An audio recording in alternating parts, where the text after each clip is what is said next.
we were divided up into the tiny little countries that we are today. The gift that Berlin Conference gave us. One other thing that France did between 1958 and 1961 in the name of giving us our independence as African countries. France forced the Francophone, and I hate that terminology. There is no such thing as Francophone, Anglophone. They made it up. But for the purposes of communication, I will use that. 14 of those countries, they said, in order for you to get your independence from us, you must sign this document. You thought they could have found a better name for the document. The document was called the Pact for the Continuation. I repeat, the Pact for the Continuation of Colonization. We are talking about giving you independence, but sign this pact for the continuation of colonization in a different format. And I'm going to highlight some of those issues that they said you must agree to if you are going to be independent. Hello. Maybe we need to redefine the meaning of independence for the French.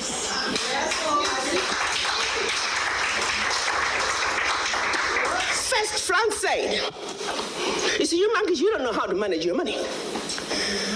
We're going to demand that you deposit 85% of your bank reserves with the French Minister of Finance. Under the French Central Bank, under the control of the French Minister of Finance. France is then going to take your 85% bank deposits from each and every one of you. Deposit those funds in the French stock market under the French name. And you may or may not know the returns.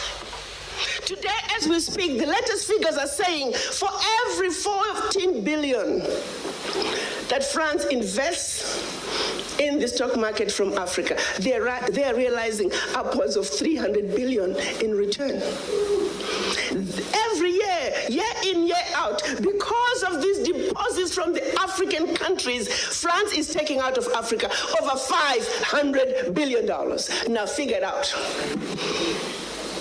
For every 14 billion, the returns on the investment are over 300 billion, and they are taking over 500 billion.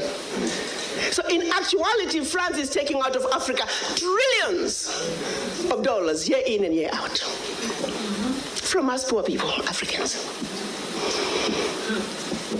Back to the pact.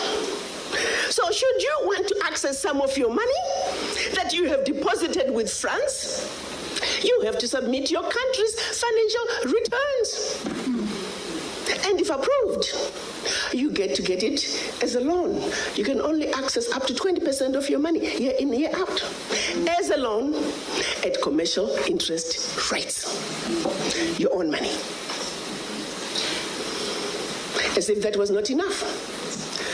They said all your minerals discovered, yet to be discovered, all your oil discovered, yet to be discovered. France and French companies have the first right of refusal. If there's anything left over that the French companies do not want, your people might have. To this day. Hello, welcome to my channel. I hope you're having a wonderful day. My name is Innocent Messi. I'm a fashion designer, creative director and CEO of Innocent Messi brand. So yeah, today my subject is, I want to tell you, like, you remember my very last few weeks ago, I think 10 days ago, I was talking how obsessed I've become about Zimbabwe because of Wodemaya, who has been documenting all the greatness, great things about Zimbabwe. And two or three of his videos, he was talking and had an interview with Dr. Arikana, the fantastic Zimbabwean lady who to me is a true Zimbabwean treasure. And that woman, oh my God, I watched her and listening to her, and I nearly cried. I think I actually cried. I was like, oh my God, why we don't have more women like this, African women like this. This channel is not about politics, but I like to talk about the struggle that really affects Africa.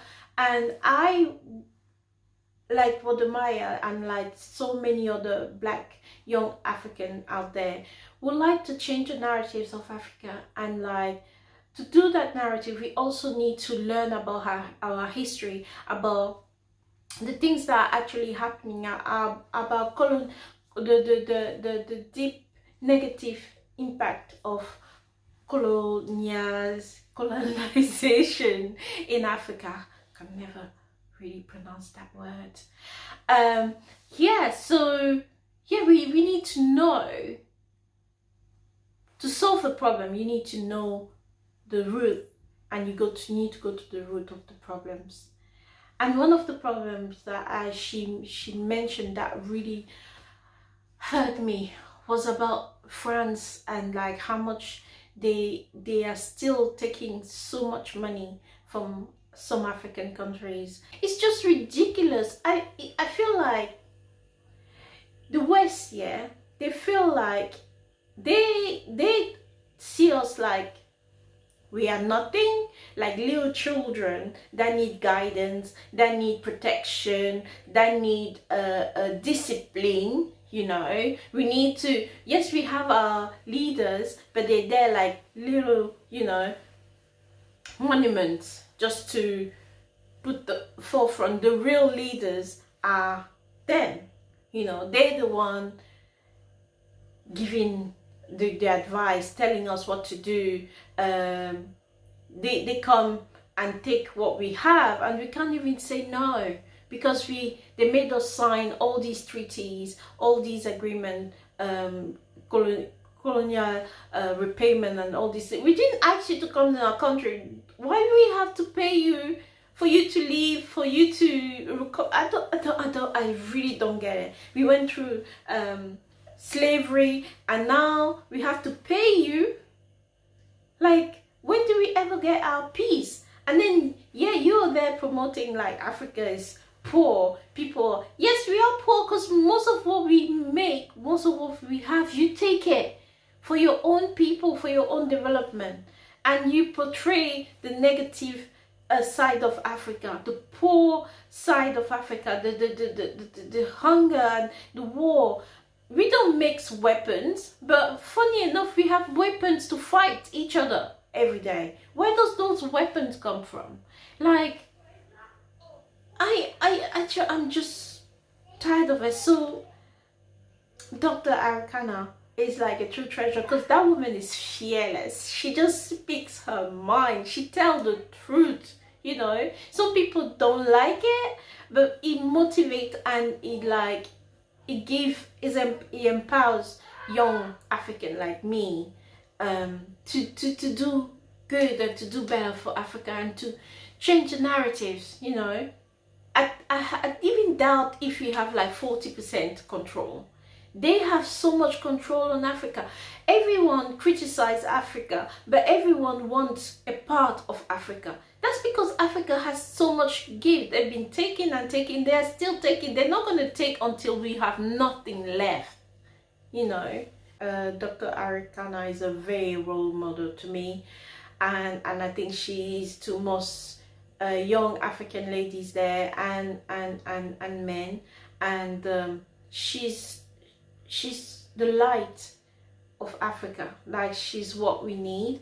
And for her to even be from Zimbabwe, I think that even makes it better, because I don't know, maybe God knew when he made me meet my partner that he was supposed to be Zimbabwean, and I was gonna have Zimbabwean kids, and like, because he knew Dr. Arikana comes from Zimbabwe, and I will be so much in love with her. You know, as a mother, I see her as a mother. She's so inspiring. She's so intelligent. She's fearless. You know, she's an inspiration. She's a strong woman, a queen, you know, a warrior. She speaks her word. She's so smart, you know. So I'm so proud. I'm so proud. She's a true treasure of Zimbabwe. She's a treasure for Africa. she's a treasure for Black people, you know, across the world. So yeah, that's what I wanted to talk to you about today, about how much I admire and respect Dr. Arikana, and I really listen to her every time. So yeah, have a good day. I'll speak to you soon. Please like and subscribe to my channel. And if you have questions, and if you have other you have topics that you would like me to talk to, please feel free to leave it in the comment down below, and I'll get back to you. All right, have a good day, and I'll speak to you soon. Bye bye.